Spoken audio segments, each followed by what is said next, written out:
How's it going, gamers? It's Reblex here in the War Room, and today we're looking at the Evolve Beta Gameplay Tips and Tricks Part 1. This is our first look at the very beginning of the beta, the four first hunters you get, along with the first monster you get. We got some quick strategies on how to utilize all these characters to the best of their abilities, so let's get into that right here, right now.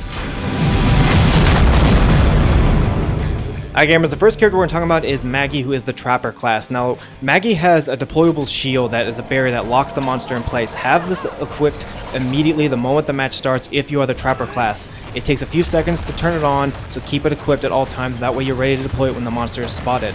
The moment it's deployed, deploy these harpoon turrets that she also has as well in the middle of the map. When the monster gets trapped, the monster has to turn around and fight you and the rest of your hunters.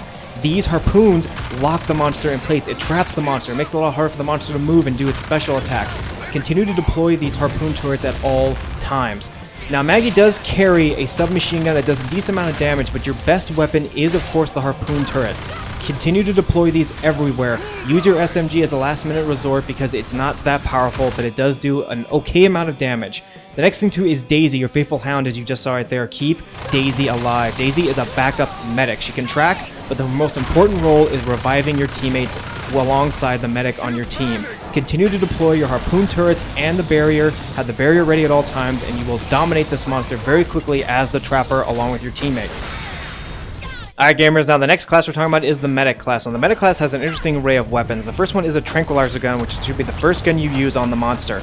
It slows the monster down enough to where it sets you up to use your sniper rifle. Your sniper rifle creates weak spots on the monster. Doesn't matter where you hit the monster, create as many weak spots on the monster as you possibly can. You do double if not triple damage, not only yourself but your teammates if they hit these bullseyes. The next weapon you should constantly be using is your heal gun. Use this on your teammates with the lowest amount of health, obviously, but use it at a distance. Do not get up and close and personal with your teammates using this gun. The reason why is because if the monster's in the area, it can do double damage to you. Remember, the medic is the weakest class. Do not get caught in the middle of a firefight. The next thing too is the medic can also do a burst of healing energy. This also heals yourself and your teammates, so use this wisely, use it in groups only, and stay at a distance. Do not engage the monster up close. Alright gamers, now it's time for the Assault class. Now first and foremost, as you see right here, I'm deploying landmines. Why am I doing this? You'll know in just 1 second. I'm covering my retreat. Next thing you want to do when you're playing as the Assault class is set these landmines down when you're ready to fall back when you're engaging the monster. Take out your long-range rifle, slowly move up towards the monster. Once you get close enough, then take out your electric rifle. This thing does heavy damage up close. Deploy your automatic shield that can help defend you from the monster's heavy attacks up close and personal. This is a great way to utilize both your lightning gun and your shield. Now, once both of those are down, fall back to your landmines. This is a great way to lure the monster to getting double if not triple damage to the monster. These landmines can both stun the monster and do heavy damage. Use them for retreating and luring the monster to traps. Now, the next class is the Support class. Now, the Support class, first and foremost, has a cloaking ability. Utilize this on your teammates. This is a great way to sneak up on the monster. The monster will not hear nor see you guys. This is a great way to get the drop on the monster when you're sneaking up on it. The next thing too is using the artillery strike. You have to kind of learn to lead your target. Try to take a guess where the monster is going. The artillery does heavy damage to the monster but won't kill or hurt your teammates. It will knock them back a bit, so don't worry about friendly fire. The next thing too is obviously its laser cannon. The Support class has a laser cannon that does heavy damage to the monster. This is a great weapon to utilize when you're trying to, buy yourself time for your abilities to charge up. This is a very decent, powerful gun, has an excellent long range. It's a great weapon to use, but the best weapon that the Support class can do is a shield generator. Whenever you have a teammate being attacked by the monster, deploy your shield generator, defend them. Combining this with the Assault class using its shield, you will be unstoppable. Now it's time for the Goliath, the first monster you get. Now at the beginning of each match, as you see right here, this is your opening cinematic. You'll see these flares deployed on the ground. This will indicate that this is where the hunters are going to land. Book it as fast as you can. The abilities you should have equipped at the beginning of the game is charge ability and fire ability. Charge ability is great because it'll utilize you a chance to run away and get further distance. What I recommend you do here is that at the beginning of the match, run as fast as you can, do some jumps, try to avoid the wildlife, and then once you have utilized all your stamina from jumping and your charge ability, crouch. The reason why you need to crouch here, folks, is because first of all, crouching, you're silent, you won't disturb any wildlife or birds to warn the enemy where you are. You won't leave any tracks either. This is a great way to lose the hunters. The only way the hunters can pick up your trail is with Daisy. That's only if whoever's playing as a Trapper has Daisy equipped. Aside from that, you are virtually almost impossible to find if you utilize this strategy. Next two is that your flame ability.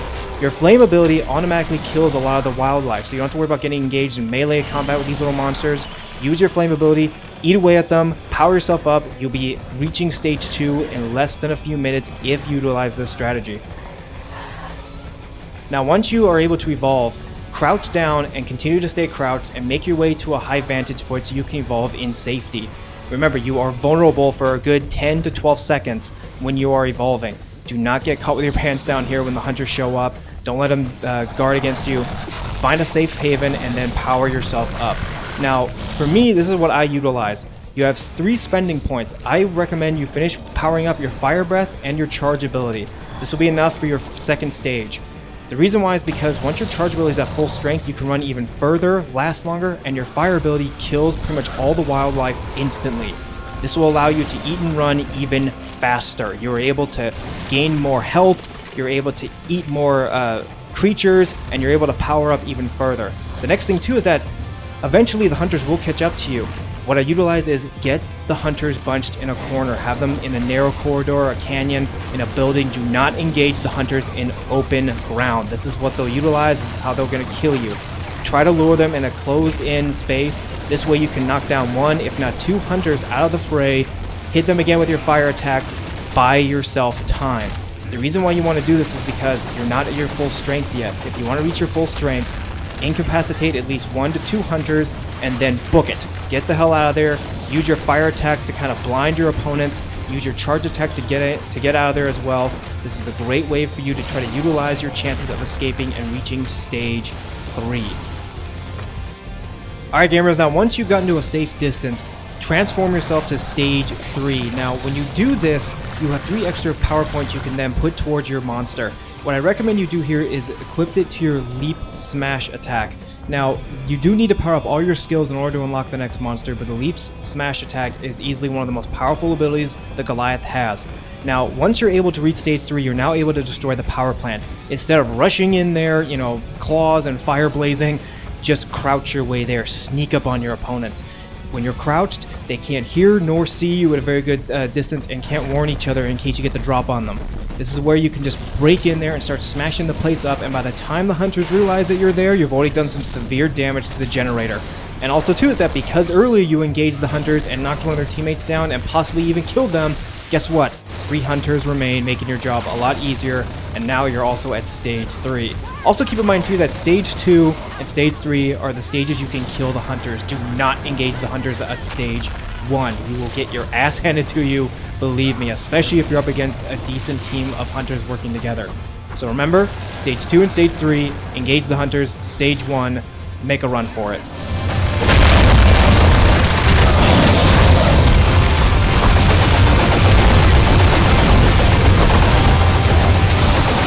Alright gamers, that's all the time we have for today for a quick look at how to utilize all 4 hunter classes and the 1 monster class, the Goliath.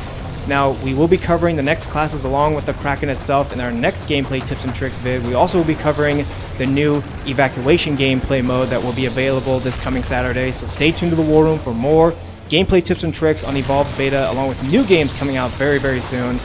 Keep it here in the War Room, and we will see you guys next time here in the War Room.